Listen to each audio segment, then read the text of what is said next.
Welcome to the Women's Motorsports Network podcast, the show that puts the spotlight on the incredible women who fuel the world of motorsports.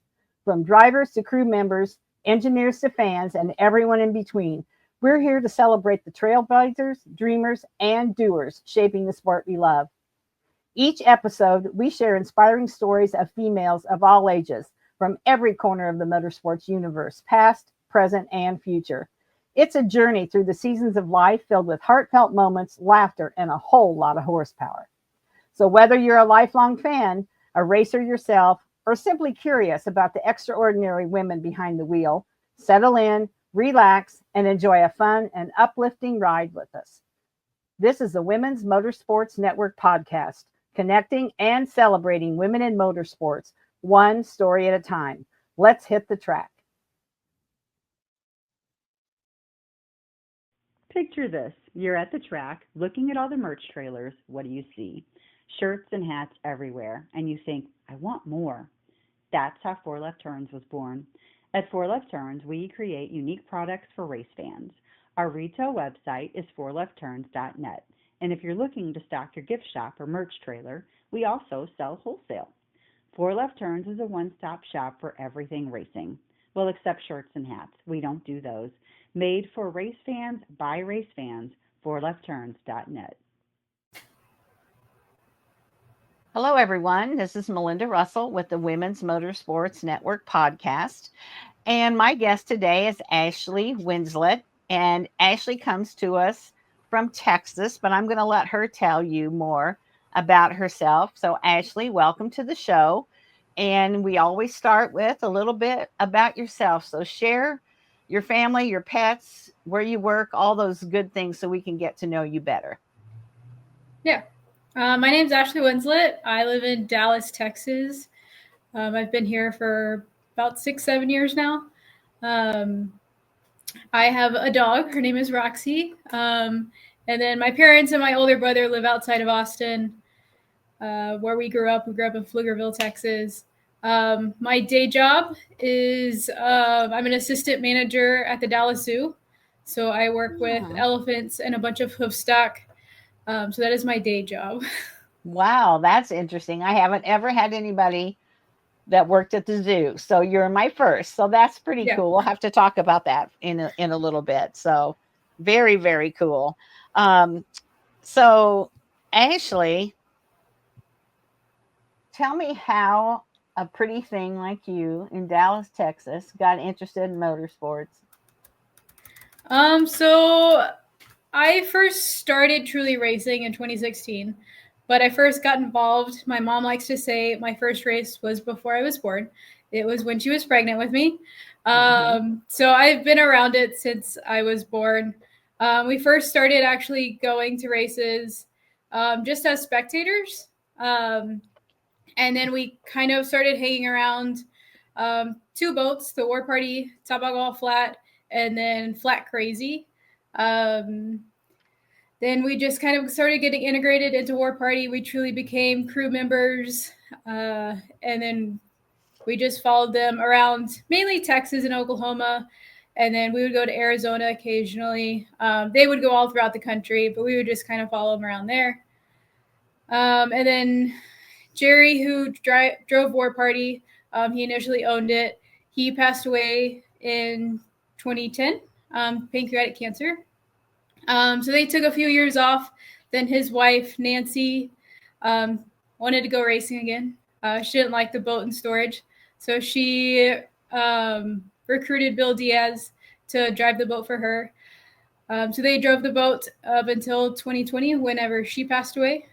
And then Bill Diaz kept the boat. And then I started driving it. I got my license last year in it. And then I'm fully driving it this year. Okay, so this is really your first year to do that. Yeah, I started driving an open boat, so a slower boat with stock eliminator. It's like 9-second class and 1,000 feet back in 2018. And then I moved up classes in 2023 to a top eliminator. And then the following year, I went ahead and I still actually stole my brother's alcohol engine because he had taken a break from racing. So I went ahead and just popped that right into my boat. Went even faster. ran about 620, 630s. And then for 2 years, I actually won the championship last year in Pro Comp Flat. And then so I just decided to keep on moving up. Absolutely. And Yeah. that's it. You know, I've watched boats race and I've watched it on TV and that. To me, that looks so much scarier than driving a car. So, is it scary to be in that boat? It is definitely, it has different dangers. I mean, in a car, you have fire. Yeah, that's So true. that kind of makes me nervous. But water, yeah, if you do happen to crash, it can do some damage because you're rolling in it. It catches you, but it's also your momentum still pulls you. So it can Hmm. definitely do some damage. But it's an awesome feeling going down the lake that fast. I'll bet it is. I don't want to do it, but I can imagine that it is exciting. I'm just, you know what? I'm not really a big water person. I I mean, like I don't like water over my head. So being in a boat and thinking about that is not my thing. So I admire people that do that even more because of what you do and how fast you go and who gives me the willies, but I love watching it. That's the thing. I love watching it for sure. So, you know, you could be doing a lot of things on the weekends other than racing a boat. Why do you keep going back and doing that on the weekends instead of hanging out at home or, going to the pool or wherever? I mean, I've been a part of boat racing, yeah, since I was a little kid. Um, Actually, one of my favorite races used to be Marble Falls. Right now, we're taking a break from that location, but it used to be my favorite race. My birthday is in August, and a lot of our crew members and old crew back when I was a kid, all our birthdays were in August, so we always celebrated our birthday there. So while other kids were, having sleepovers, birthday Hmm. parties at different parks, I was at the boat races with our racing family. Uh, Yeah. Watching races. So And it's just been a part of my life. I couldn't right. imagine not doing it. Hmm. And yeah, boat racing, it's just a huge family. Yeah. Um, Everyone is out there to support each other. You can go and ask for parts to your next door neighbor. You may be racing them next round. They don't care. They're going to give you the part if you can get it. Yeah. So it's just a big Yeah. family.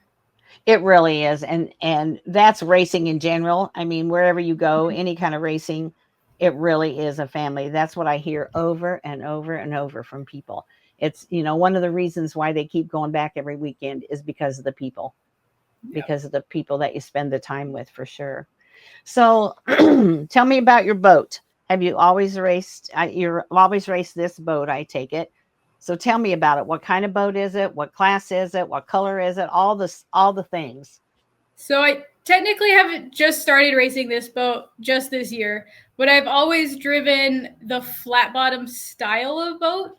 So there's several different styles. So the boat that I drive is a flat bottom. So the bottom is basically flat, and then it's kind of goes to a point at the Mm-hmm. tip.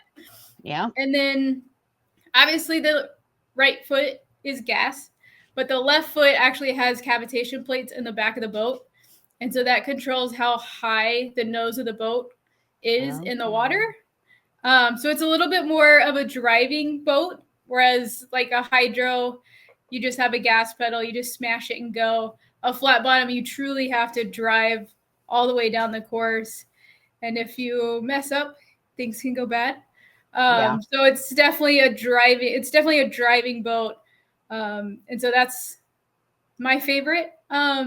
So when I originally started driving, I was in an open boat. So kind of like what you see on a lake, Mm-hmm. similar like that. But what I'm in now, it's a capsule boat. So Okay. technically, there's kind of like the firefighter lid on top, Yeah. and there's a little basically pod on the inside of the boat that if you crash, it breaks away from the boat. Yeah. So no one hopefully gets injured. The motor Yeah. can't hit you with things crashing. So I've been driving that style of boat, the capsule top alcohol flat bottom, just this year. So I'm Okay. definitely still learning. Yeah. I got my license last year at the very end of last year, but I am truly racing just this year. So we've had 2 races this year already, and I've been very lucky to win both of them. Oh, good for you. Yeah, so we still have 3 more to go. My next race is actually next week in Oregon at the Dexter Reservoir. So I'm super excited for that. I've never been there. I know it's beautiful up there, so I'm super excited to go out there and be out there to race up with everyone. So I don't think of Texas as being a place where there would be a lot of water for you to race, but apparently there's enough for you to do that. Do you go to the same place in Texas, or do you have different places where you race? So we race in different places generally. So there's some places that we'll race at every year, and other places that'll just kind of pop up every once in a while. So we race on rivers, we race on lakes. In Missouri, there's actually a man-made, specifically made for drag boat racing track. So really, it's just kind of finding water and getting the cities and everyone to agree to allow us to come out there and race. One of my favorite tracks is actually San Angelo. You wouldn't think out in the middle of West Texas there would be a lake, but there is. And that's actually one of my favorite tracks. Okay. All right. So the lake in Missouri, is it like near the Branson Lake of the Ozarks, and they actually built this? Did you say they built it for racing? Yeah, so Lucas Oil actually built it. It's on their property. So it's actually called Lake Lucas. It's in Wheatland, Missouri. Yeah. So it's purposely built just for boat racing. Okay. And do they let other people go on the lake when there's not boat racing? No. No, it's a really skinny, just straight, long track. And then it has like 2 little out ramps where you can drive and get off of the track on both sides. So it's truly purposely built just for drag boat racing. Okay. That's interesting for sure. What's your favorite? You said you've never been to the one that you're going to, but do you have a favorite one that you have been to? I really liked Marble Falls. Right now we're not racing there. So San Angelo is probably my second favorite. I love the track. It's great for spectators. You can completely line the whole track with spectators. Everyone can see everything. It's really open. And I've had a lot of great luck there. So well, then that's why you love that. Won a few there. So I do really that's enjoy good. And the more you win there, the more confidence you have, and the more you win. So that's kind of goes in circles, doesn't it? So in boat racing, do you have marketing partners like you do, like car racing would do? And if so, do you want to mention any of your partners? We do have some sponsors, but it's not like quite as big as car racing. It's definitely a little bit more difficult to get. Drag boat racing isn't quite as popular, but I do have quite a few sponsors. They're more like, a lot of them are just kind of like people and family friends that help out. But people like Steve Pagan, Robin Banks, Fastline Fabrication, DSM Racing. They've helped me out quite a bit, and I definitely appreciate everything that they've done. So, and you don't have to share particulars, but other than the cost of the boat, which I know can probably vary, when you go to the race on the weekend, what are some of the expenses you would have? Gas for the boat? Do you pay like pit pass or some registration, I guess it would be called for you? Tell me about some of those costs on the weekend. Yeah, so we have registration. So we register the boat, and then depending on what association you race at, you get so many bands with it. So some places you have to even you have to purchase a driver's band, whereas others you'll get a driver's band and like 3 crew members. So it just kind of depends where it's at, and they're generally like $100 each.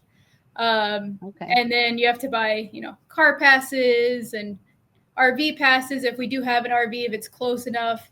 But a lot of our big cost is going to be diesel to get the trailer and the boat to the location. So like this year, we're doing the World Series of Top Alcohol Flat. It's kind of the first national series. That we're trying to hit every association within the country to try to kind of spread the wealth, share what Topakawa Flat is. Yeah. So we were in Bakersfield, California for our first race. We were here in San Angelo, Texas, the second. We're going to Dexter, Oregon, here in a week, and then we're going to Wheatland, Missouri, and then we're going to go back to Bakersfield, California.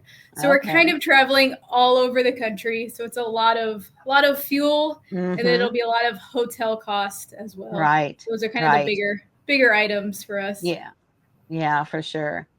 And those are, so that's like 5 races. Do you, and are those all one, you said different series. So are they all different series? And what series would those be? So there's different associations. So this year we're trying to kind of create our own series. So we're hitting all the different associations.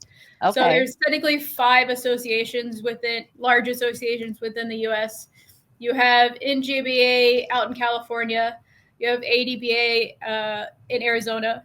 Yeah. CDBA is in Colombia. It's the Oregon kind of up northwest.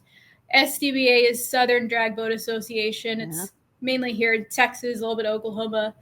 And then KDBA is Kentucky Drag Boat Association. So they're in Kentucky, Oklahoma as well. Okay. So yeah. Yeah. So that's pretty cool. Are there a lot of women that race in boat racing?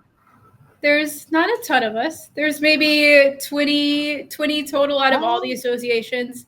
Okay. So there's not a ton. There are 2 other female flat bottom drivers like myself. So when we do happen to meet each other at the track, we always, go talk, hang out a little bit as much as we can. We always try to support each other on social media. Yeah, there's not a ton of us, unfortunately, but it definitely has been growing within the last several years, which is very good to see. Yeah, absolutely. So where are those ladies from? Do you know? JoJo is from California, I believe. Mm-hmm. And I think Tanya is in Arizona. I'm not exactly sure. Okay. So you're the only Texas girl probably, or one of the few. For the flat bottom, yeah. Yeah. There's only 3 of us right now. Okay. All right. Well, it'll grow once they see you race. And that's the thing. You have to spread the word.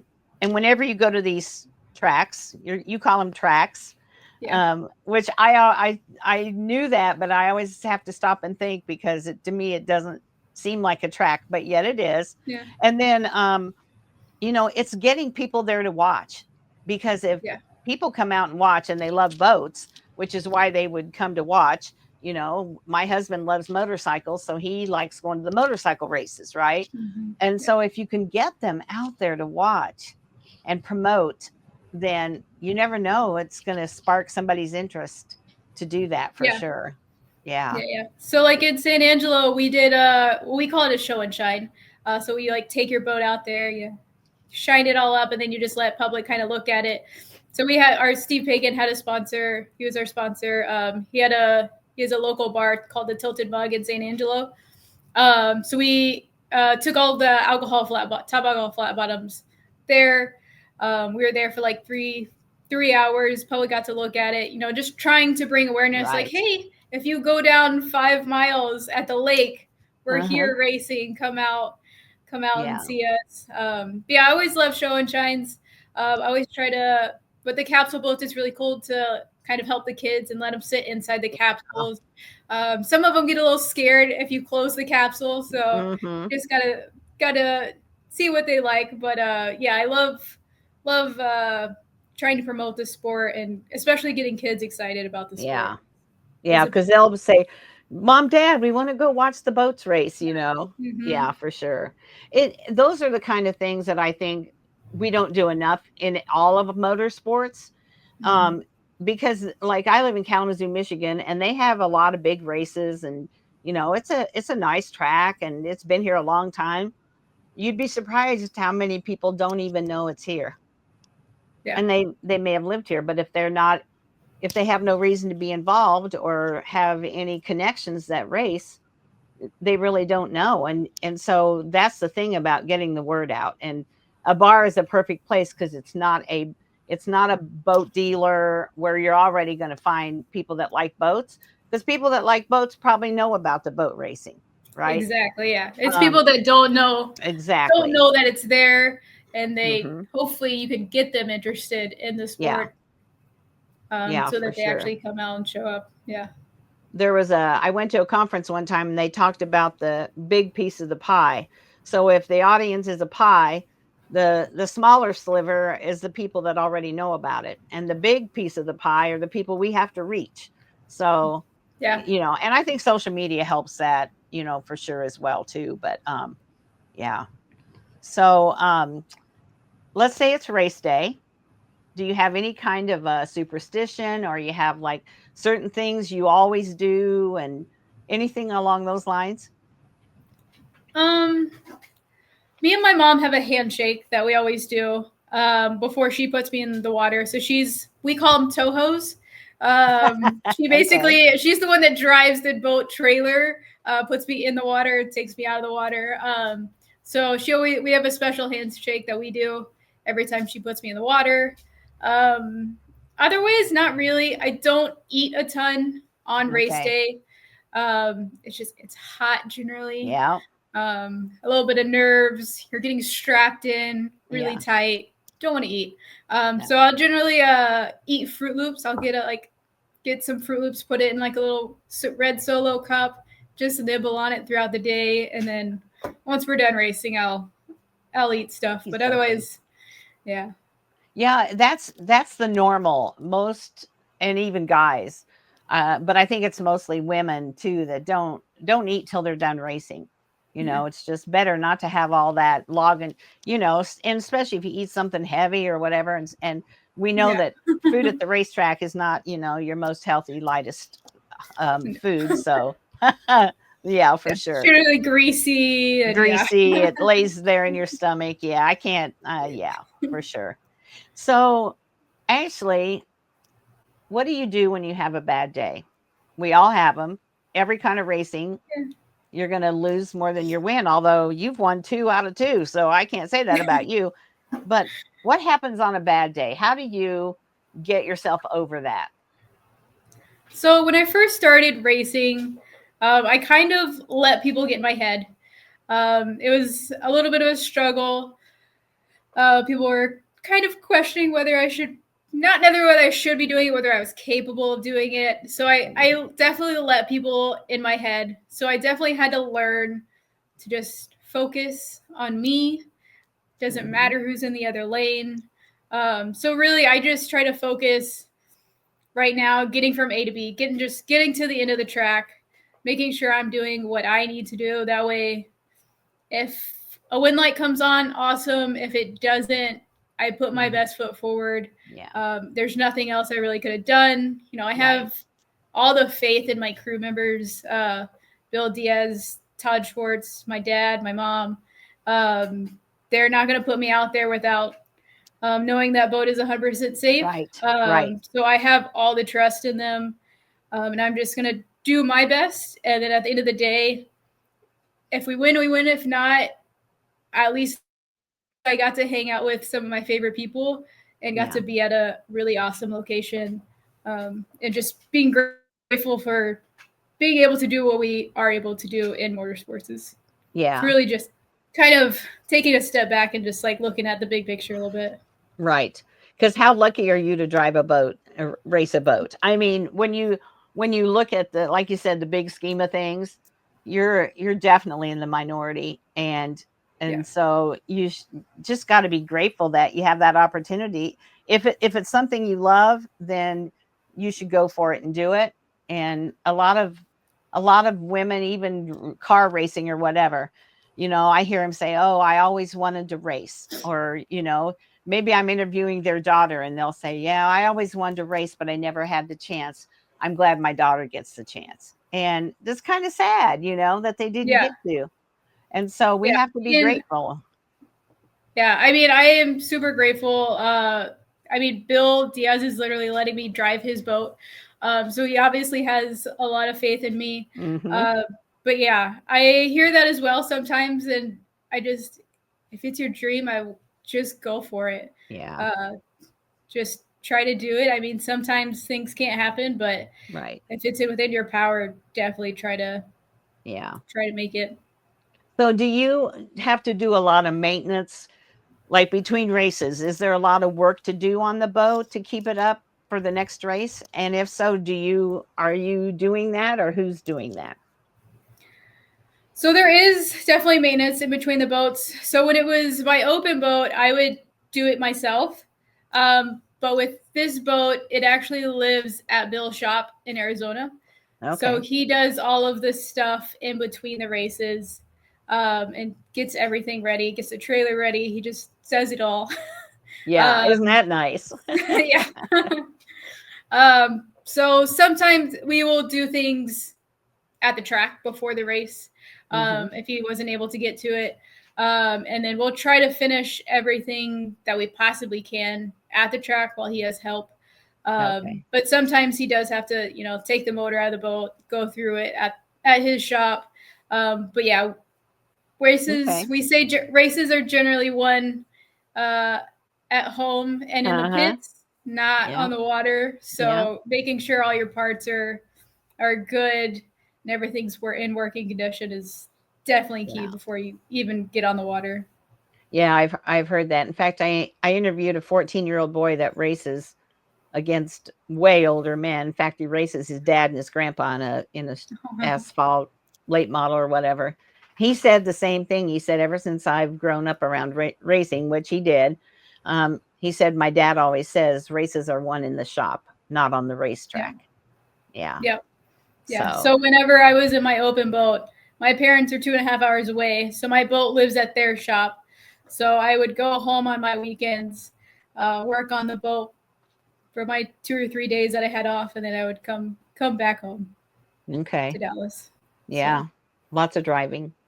Yes. So if let's say you're at the races and someone comes up to you and says, my daughter loves boats, she loves, she wants to get into boat racing, what would you say to them? Is it a good sport for girls to be in? And how do you get started racing a boat other than, I heard your story. Are there other ways for people to get started? A lot of kids actually start in jet skis. We call it personal watercraft. So it's a great way for kids to kind of get into boat racing, kind of a little bit cheaper way, to make sure that they are really into it.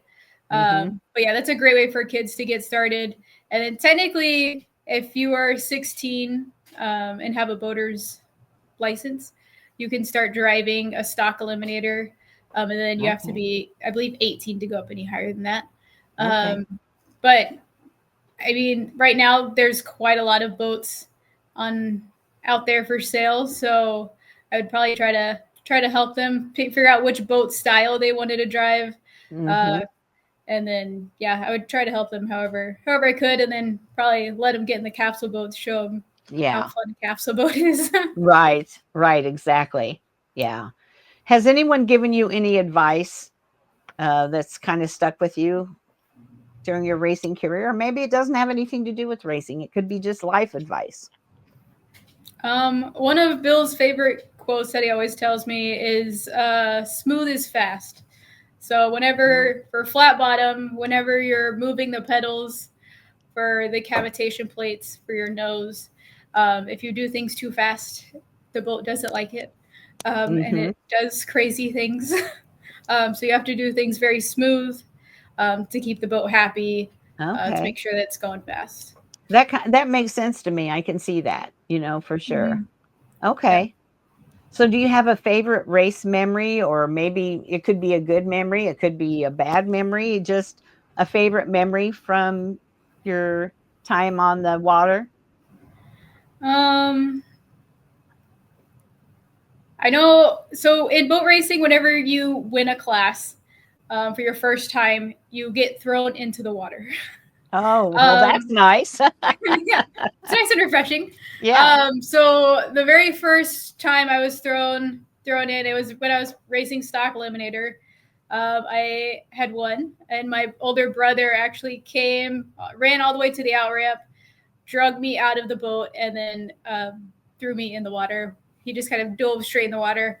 The sad part was we were watching the weather right before then because there were storms coming, and I apparently had put my cell phone in my pocket before I raced. So immediately there's a video. You can see me immediately pulling my phone out afterwards because I realized that it was in there. But yeah. And then, probably when I got my license for Tabago Flat last year, just making that full track pass, smiling ear to ear, and just looking at the out ramp, and there's like 20-30 people smiling and just as excited as I was. So it was pretty awesome. Isn't that nice to know that you've got such a good support system? Oh yeah, absolutely. Especially when I was getting my license, I could hear people when you're sitting on the line. You can still hear people screaming for you whenever they're talking on the microphone. So you could hear people yelling and screaming, "Go girl" or whatever. It was pretty awesome. I bet it was. That had to be a great moment for you to remember for sure. So Ashley, what about social media? I'm sure you use it. What platforms do you use, and how do you use it to promote your racing, maybe get attention for sponsors, that kind of thing? So my main thing is Facebook. So we have a Facebook page, War Party 556 TAF. That's the main one that we use to try to keep all of our fans up to date. And then I just recently created TikTok, try to get into the TikTok realm. And that one is War Party Racing. Okay. And then we had some of our friends create a production company, SoCo Productions. So they've been actually filming us this entire year, myself and actually just kind of the whole series. So they're called SoCo Productions. So he's on YouTube, and then he's also on Facebook as well. He's creating some pretty awesome videos for us. I'll bet. And TikTok has a lot of you either like TikTok or you don't. I don't think there's a lot of middle ground there. All the press it gets and everything, but there's no better sport than motorsports to be on TikTok. Yeah. Whether it's car racing, boat racing, whatever it might be, because of the action and the speed. And so, be smart, just like any other social media platform. But I just think TikTok's a great platform to show what you're doing, you're racing, and even to show little short clips of getting in the boat, getting in the water, whatever you do, it really explains it. A lot of people are visual. They want to see it, and so TikTok's great for that. So good for you. I think TikTok, it gives you a wide range of people, and then it goes all over the world. So you just got to try to key into that right audience. So which what I'm trying to do right now. So that's good. That's good for sure. So Ashley, is there anything that we haven't talked about that you want to share about yourself or your racing? Maybe upcoming, you said you're going to be in Oregon in a couple weeks. Anything at all that you want to share so we can keep track of where you are and how you're doing? Yeah, so we're going to be in Oregon July 19th and 20th. So if you're out in Oregon, come check us out. Otherwise, you can follow us on our social media platforms. The series also has a Facebook page as well. So you can go check that out. But yeah. Sounds good. Well, I've enjoyed talking to you. I don't get very many boat racers. And so I have interviewed a couple, but it's been a long time. And I always like talking to you because you're so calm and like, it's not a big deal to race a boat, but it is a big deal. How fast do you go? What's the fastest you've gone? Do you know? I think it was a few weeks ago, it was 142. So yeah, wow. I mean, boat racing, it involves more because you're out there on the rope by yourself. So you're holding onto a rope, you're starting your own motor. Yeah. You have to close for a capsule. You have to close the capsule, make sure it's locked, put it in gear. You have to do all that. There's no one out there to help you. You are by yourself. So it's definitely a little bit more than some of the car racing. Yeah. Oh yeah, for sure. But yeah. Yeah. Well, I just think it's so interesting, and I would let Michigan is got a lot of lakes. I bet there's some good Yeah. boat racing up here. If you ever Yeah. get this direction, I'd love to come and watch because yeah, that's so fun. It reminds me, and I think they're called cigarette boats. Oh, yeah. Do you know what those? I'm sure you know what Yeah. those are. So my husband and I were in Key West, Florida, probably 10 years ago. And it happened to be the weekend that they were racing there. Hmm. And the boats were parked on the street where all the bars and restaurants are, but Oh, the there you boats would be parked on the street and you could just walk up and talk to the driver or the people and look at the boat. And I swear go. they were a block long. They were Oh, yeah, I'm sure. so big, but that was Yeah, really those cool. guys are massive. Yeah. Wow, so massive. So, that was kind of my first introduction to um, people that race boats and what kind of boats. And, we had one guy that really talked to us for quite a while, and he was so interesting. And for two people, my husband and I, who don't really know anything, he was just happy to share. Yeah. And so that was pretty cool. And then I'm like, I bet there's some women that race boats. I got to check that Oh, out. yeah. Uh-huh. Yeah. We're Well, getting more and actually, more. oh yeah, we need more and more women out there to race for sure. Well, thanks for being with me today. I appreciate you taking time. You sure there's nothing else you want to share? I don't think so. Thank you for Okay. having me. Oh, I'm happy. I'm happy that you could be on the show. So, I'm gonna say thank you, and we'll end the recording. And if you just hang on for a minute, I've got some information for you. Alrighty, cool. That's it for this episode of the Women's Motorsports Network podcast. We hope you've been inspired by the stories I shared today and feel more connected to the amazing community of women in motorsports. Remember, whether you're behind the wheel, in the pits, or cheering from the stands, your story matters. And together, we're driving change and celebrating every milestone. If you enjoyed today's episode, be sure to subscribe, leave us a review, and share it with someone who loves motorsports as much as you do. And don't forget to follow us on Facebook and Instagram for updates, behind the scenes content, and more incredible stories. So until next time, stay inspired, stay connected, and keep racing through life. This is the Women's Motorsports Network podcast, where every woman's story is worth celebrating.